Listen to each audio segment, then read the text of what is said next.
kita tansah keberkahan dan Gusti Puger.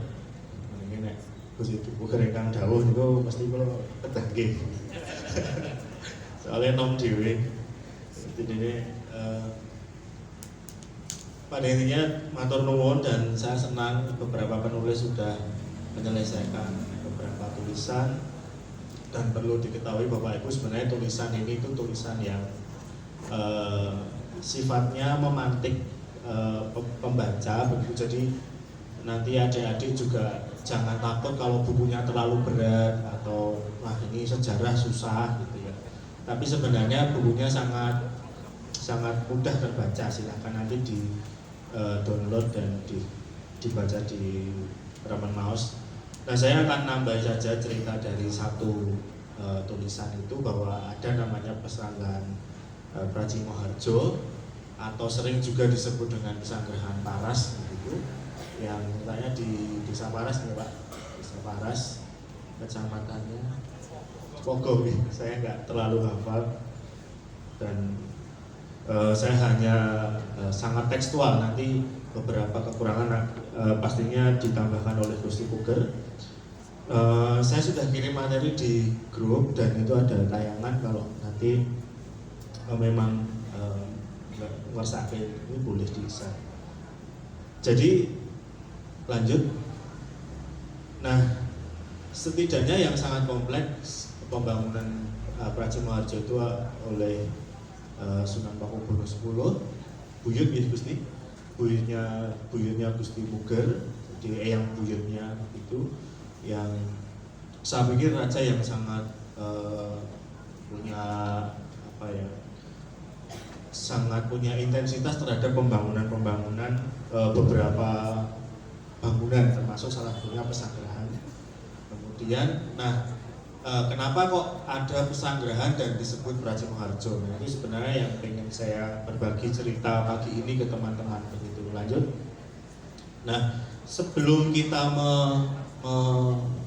menelisik Pracimoharjo, sebenarnya kita perlu tahu bahwa sistem pola kerajaan kita dari 1000 tahun yang lalu, 1500 tahun yang lalu itu polanya konsentris ya.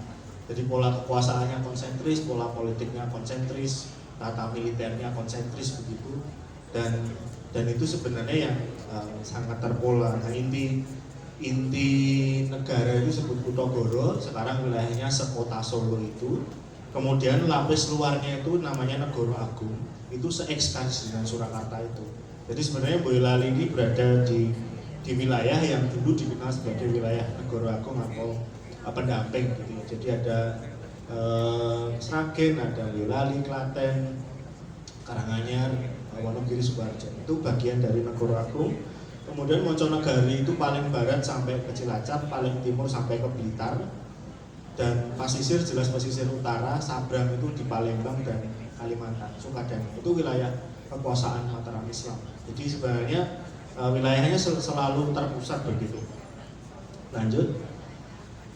Nah, ada batas-batas wilayah Kutagara dengan Negara Agung itu paling dalam dibatasi dengan gapura-gapura. Jadi kalau Bapak Ibu tidak ke Solo itu akan ada gapura sejenis gitu ya.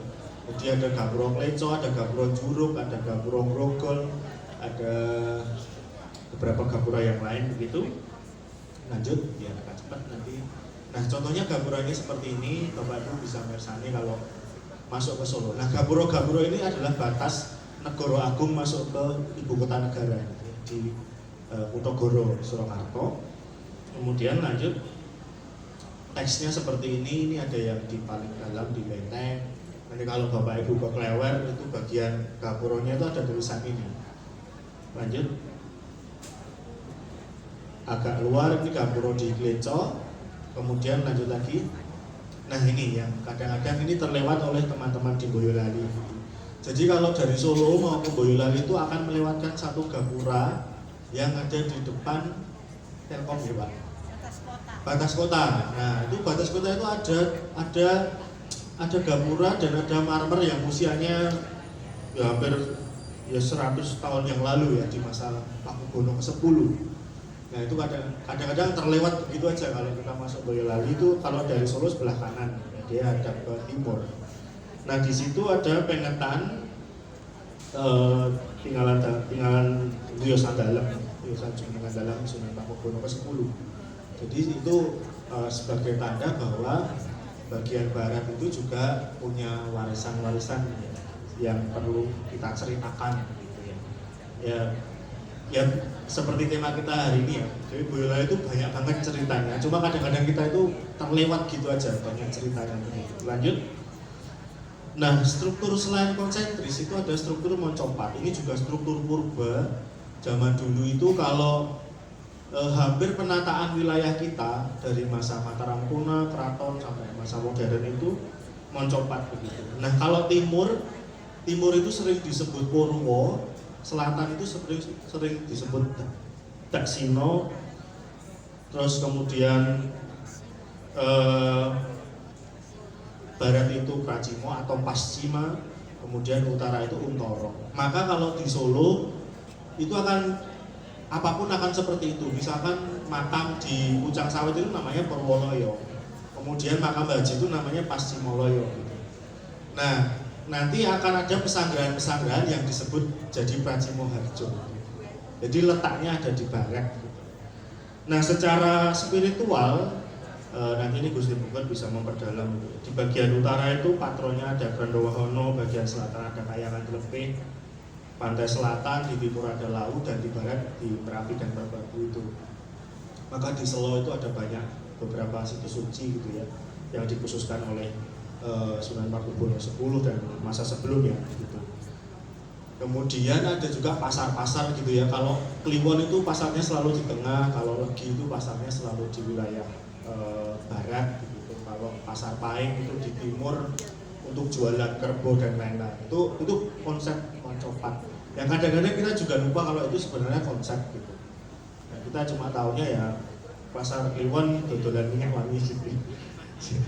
Sama jualan kertas gitu. Yang lanjut, kalau diperpanjang itu bagian barat itu akan ada contohnya Pracimoloyo, ada Pracimo Harjo. Nah, di bagian barat itu ada banyak sekali pesanggrahan, mulai Tegal Gondo itu di perbatasan Sawit, Klaten, Ngeksi Purno itu di Pengging, Pracimo Harjo di Paras, Madusito itu sekarang SMP 1 Ampel, pesanggrahan Sekar itu di Dusun Kembang di Gadaksari, sekarang Slogorno itu Buper Boyolali yang ada di Gadaksari juga. Nah itu sebenarnya itu bekas pesanggrahan dari zaman dulu gitu sampai sekarang yang menjadi tempat dulu orang beristirahat dan lain-lain. Nah lanjut, yang jarang diketahui sebenarnya pesanggrahan Paras dan Pracimo Harjo itu disebut dengan Sri Udiono. Nah itu juga jarang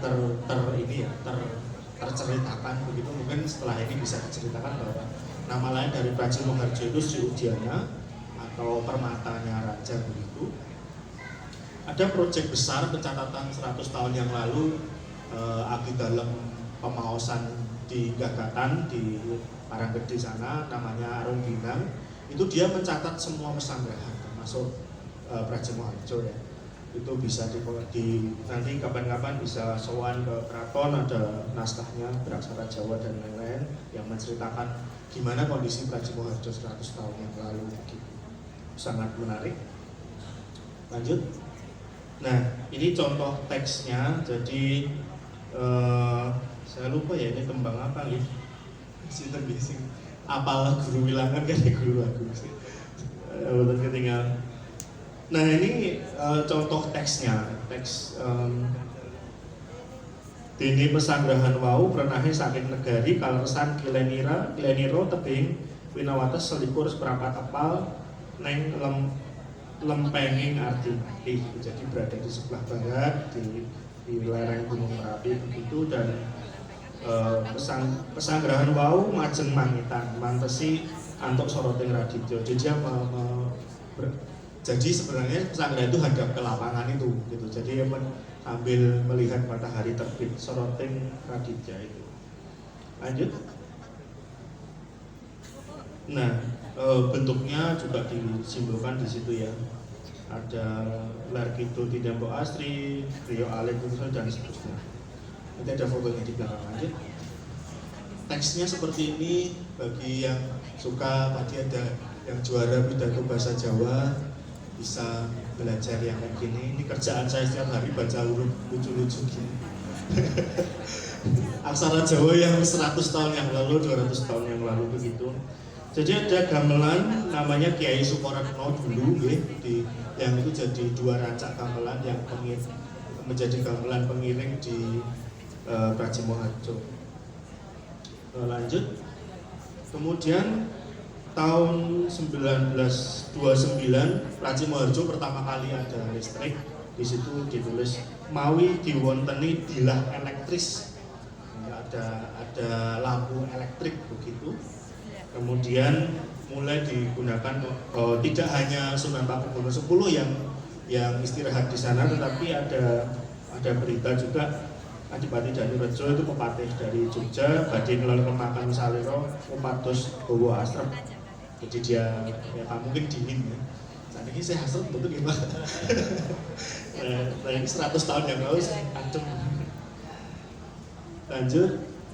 Lanjut ke foto-foto mau. Nah ini foto Paras ya 100 tahun yang lalu, hampir 100 tahun yang lalu, masih lengkap, tangganya masih lengkap begitu, depannya masih untuk konvoy prajurit, untuk militer.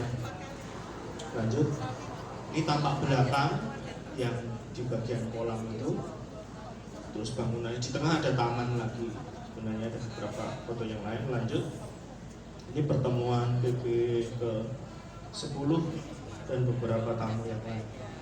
Mungkin itu dulu ya cerita dari saya, bisa nanti sambil diskusi matur nuwun. Saya kembalikan ke moderator. Oke, kita beri aplaus untuk Mas Sendra. Demikian Bapak Ibu kaitan dengan Sanggaran Pracimoharjo yang ada di Parah dari sudut pandang sejarah yang sudah disampaikan oleh Mas Rendra Agusta. Tidak lengkap kiranya kalau tidak ditambahi materi dari